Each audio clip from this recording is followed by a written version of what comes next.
Selamat datang di episode nonton, dan pada episode kali ini kita akan mereview sebuah film berjudul Seperti Dendam, Rindu Harus Dibayar Tuntas, atau dalam bahasa Inggris Vengeance is Mine, All Others Pay Cash. Ya, jadi Seperti Dendam, Rindu Harus Dibayar Tuntas adalah film tahun 2021, produksi Palari Films yang disutradarai oleh Edwin.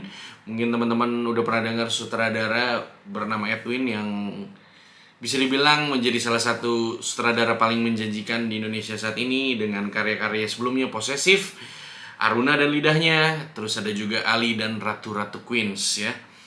Diproduseri oleh Muhammad Zaidi dan Meske Taurisia, film ini diadaptasi dari novel berjudul sama karya Eka Kurniawan tahun 2014. Ya, teman-teman juga mungkin udah pernah dengar penulis bernama Eka Kurniawan, salah satu penulis terhebat Indonesia saat ini, dijuluki The Next Pramudia. Salah satu karyanya Lelaki Harimau pernah masuk nominasi ke Man Booker Prize. Itu adalah salah satu nominasi karya fiksi ternama di dunia, dan dia juga pernah memenangkan secara pribadi Prince Claus Award ya dan penghargaan untuk bidang budaya dari negara Belanda gitu. Jadi untuk karya-karyanya, buku-buku sastranya itu beliau Eka Kurniawan pernah memenangkan hal tersebut. Film ini ditayangkan perdana pada segmen Concorso Internazionale dalam ajang Locarno International Film Festival 2021 di Swiss. Film Seperti Dendam, Rindu Harus Dibayar Tuntas dirilis di bioskop Indonesia pada 2 Desember 2021. Film ini juga memenangkan Golden Leopard Award ya. Jadi sudah mendapatkan rekognisi dari festival film di luar negeri gitu ya. Jadi seperti biasa di review no spoiler, kita to the point dulu. Film ini layak ditonton atau enggak, dan harus ditonton di bioskop atau enggak. Jadi kenapa kesini dulu bukan ngomongin ceritanya dulu? Karena kalau gue ngomongin ceritanya dulu itu akan sedikit spoiler. Jadi walaupun ini review no spoiler, gue nggak bisa membahasnya tanpa sedikit memberikan sesuatu dong ke lu. Kalau nggak kan gue kayak ngomong-ngomong sendiri tanpa menjelaskan film ini gitu. Tapi ya, jadi gue harus sedikit membocorkan sesuatu. Tentu saja tidak akan, atau semoga tidak mengganggu pengalaman lu menonton film ini. Tapi ya, balik lagi ke bagus atau nggak, layak ditonton di bioskop atau nggak. Menurut gue pribadi, film ini adalah film yang sangat bagus, luar biasa. Tapi ini bukan film untuk semua orang, itu gue tekankan. Nah, terus layak ditonton atau di bioskop atau enggak? Tentu saja film yang sangat bagus, yang jarang sekali ada, sangat unik menurut gue, sangat layak untuk ditonton di bioskop. Ya. Terus kenapa sih film ini menurut gue tidak untuk semua orang? Satu, ratingnya ini kan 17+.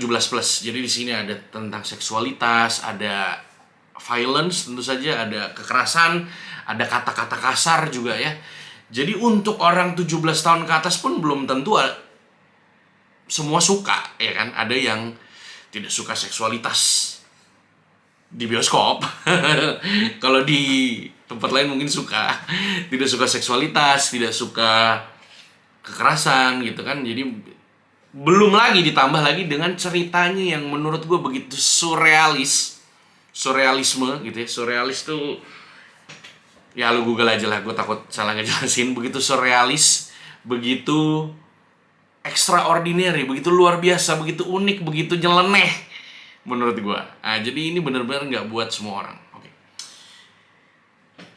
Nih ya, ada sebuah kalimat pertama. Jadi gue sekarang akan sedikit menjelaskan tentang premis atau sinopsis dari Seperti Dendam, Rindu Harus Dibayar Tuntas ini gitu ya. Nanti kita masuk ke kalimat pertama. Tapi sekarang kita baca dulu sinopsis yang ada di Wikipedia, which is berarti kan bukan spoiler dong harusnya, ya kan? Ini kan sinopsis yang memang beredar ya. Oke. Ajo Kawir, nama orang itu ya, Ajo Kawir, seorang jagoan yang tak takut mati. Hasratnya yang besar untuk bertarung didorong oleh sebuah rahasia. Ia impoten. Ketika berhadapan dengan seorang pertarung perempuan tangguh bernama Iteng, Ya, Itengnya kayak yang di Kabayan. Ajo babak belur hingga jungkir balik dan dia jatuh cinta. Akankah Ajo menjalani kehidupan yang bahagia bersama Iteng dan pada akhirnya berdamai dengan dirinya? Kalimat di novel dan kalimat pertama di film ini juga, kalimat pertama di novel juga. Gue belum baca novelnya sampai habis, tapi gue udah lihat-lihat gitu ya. Jadi kalau itu juga menjawab pertanyaan, apakah lo bisa menikmati film ini kalau lo belum baca novelnya? Yes, tentu saja. Kalau lo nggak mau terspoiler dengan kalimat pertama yang menurut gue sangat luar biasa dan sangat jenius ini, silakan lo skip 30 detik ke depan, oke? Oke, sekarang gue akan bacakan atau ucapkan kalimat pertama di film maupun novelnya. Hanya orang yang tidak bisa ngaceng yang bisa berkelahi tanpa takut mati. Gila. Kalau lu belajar penulisan ya,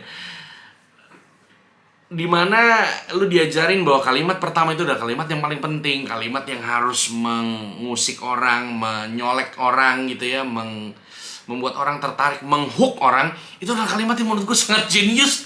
Gila. Dan gue juga waktu nonton filmnya, wow, man.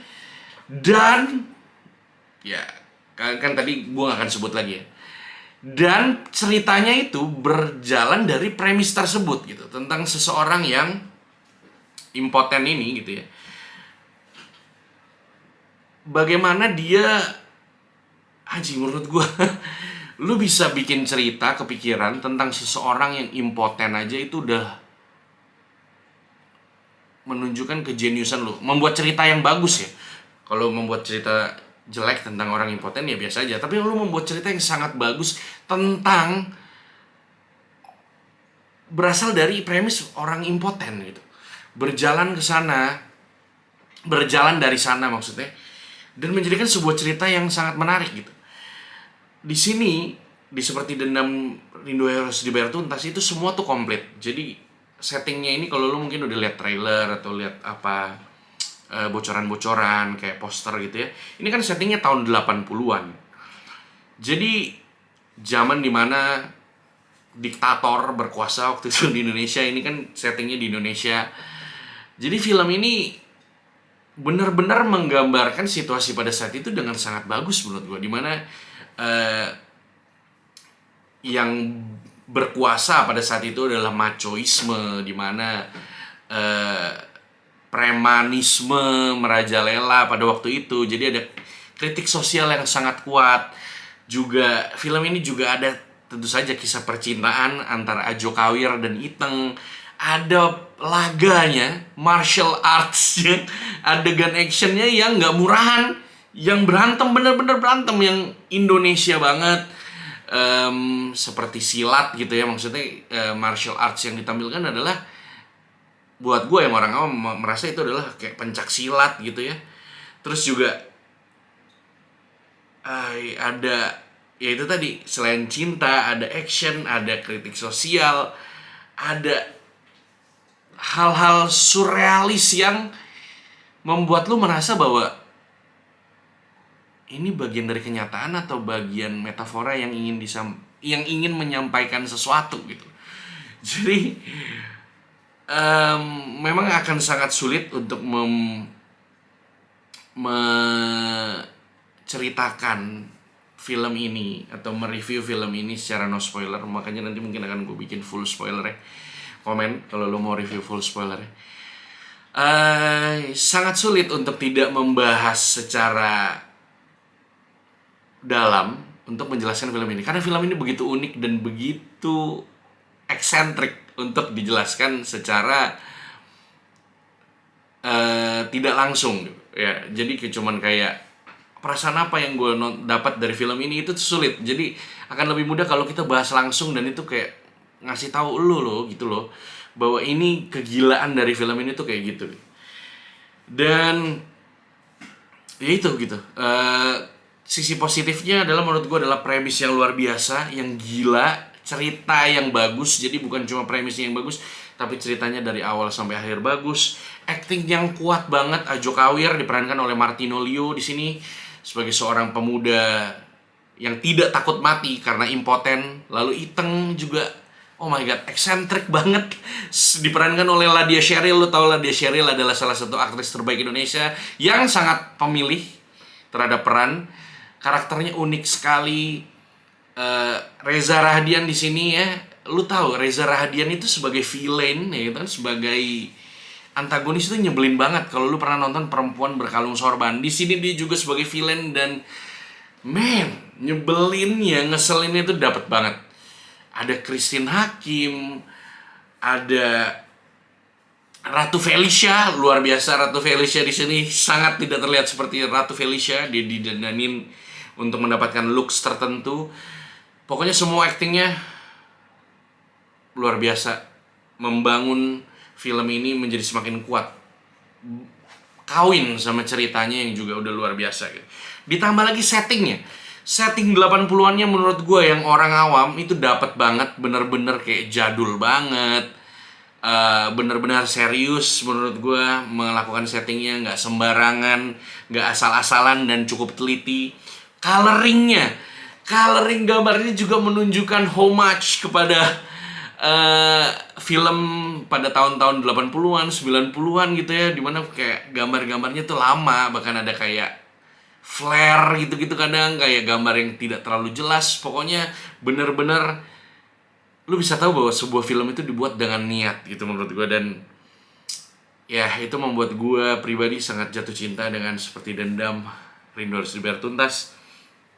Dan kalau gue harus mencari-cari kesalahan atau kejelekan atau sisi negatif dari film ini, ya mungkin itu tadi, bahwa film ini mungkin tidak bisa dinikmati atau diterima oleh semua orang sebagai sebuah film yang sangat vulgar, katakan, membahas tentang seksualitas, membahas tentang kenyataan yang benar-benar ada di sekitar kita, kenyataan yang begitu buruk, yang kadang mungkin sulit diterima, yang membuat kita nggak nyaman. Jadi mending kita memalingkan wajah daripada kenyataan tersebut, padahal kenyataan tersebut memang ada gitu.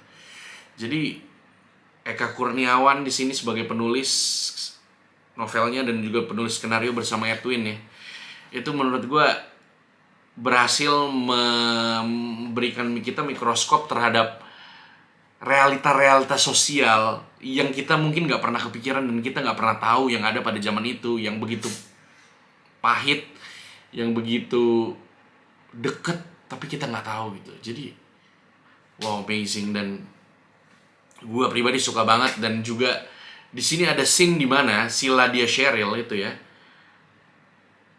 menari dengan irama lagu dangdut. Kadang kita tuh terlalu cringe gitu sama hal-hal yang berbau dengan Indonesia. Kita terlalu bias, kita suka dengan sesuatu yang berasal dari luar negeri sehingga sulit menghargai apa yang berasal dari dalam negeri, dari Indonesia. Tapi di sini Ladia Sheryl berhasil menurut gue melewati threshold itu, dan dia menari dengan alunan lagu dangdut itu nggak kalah tuh sama Anya Taylor-Joy di Last Night in Soho. Nah, adegan dance-nya nggak kalah tuh sama, gue lupa siapa nama pemerannya, pemeran utama cewek di film Korea Burning. Gila, itu menurut gue perlu skill dan perlu citra yang luar biasa untuk lo bisa menyampaikan realita pada saat itu ke kita yang mungkin nggak ngalamin gitu ya pada saat itu. Jadi kita untuk nggak cringe dan bisa menerima bahwa ya emang kayak gitu ya. Ini sudah cukup lama berisi tentang pujian kekaguman gue terhadap Seperti Dendam, Rindu Harus Dibayar Tuntas. Sekali lagi, ini bukan film untuk semua orang. Kalau lu nggak suka, bukan berarti film ini jelek, dan bukan berarti lu salah juga. Bukan berarti selera lu jelek, katakan gitu ya, karena lu nggak suka film yang katakanlah menang penghargaan gitu. Ya memang nggak cocok aja. Memang film ini begitu kuat menurut gue, dan nggak cocok untuk, dan nggak bisa cocok untuk semua orang kayak gitu. Jadi nggak usah nyalain diri lu sendiri, nggak usah nyalain film ini. Tapi kalau lu penasaran, menurut gue lu harus nonton Seperti Dendam, Rindu Harus Dibayar Tuntas. Dan menurut gue dia bisa nonton, memberikan nilai Seperti Dendam, Rindu Harus Dibayar Tuntas 91 ya dari 100. Menurut gue film ini meskipun tidak sempurna, kesempurnaan hanya milik Tuhan,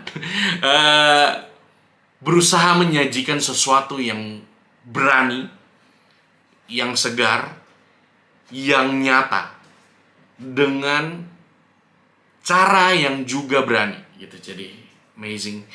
Gua akan bikin review full spoilernya kalau lu mau nonton. Jangan lupa komen juga di bawah, like, subscribe, nyalakan lonceng notifikasi jadi lu tahu kapan ketika gua rilis review full spoilernya. Itu saja yang bisa gue sampaikan. Share ke teman-teman lu yang mungkin penasaran dengan Seperti Dendam Rindu Harus Dibayar Tuntas. Dan sampai jumpa lagi di episode selanjutnya.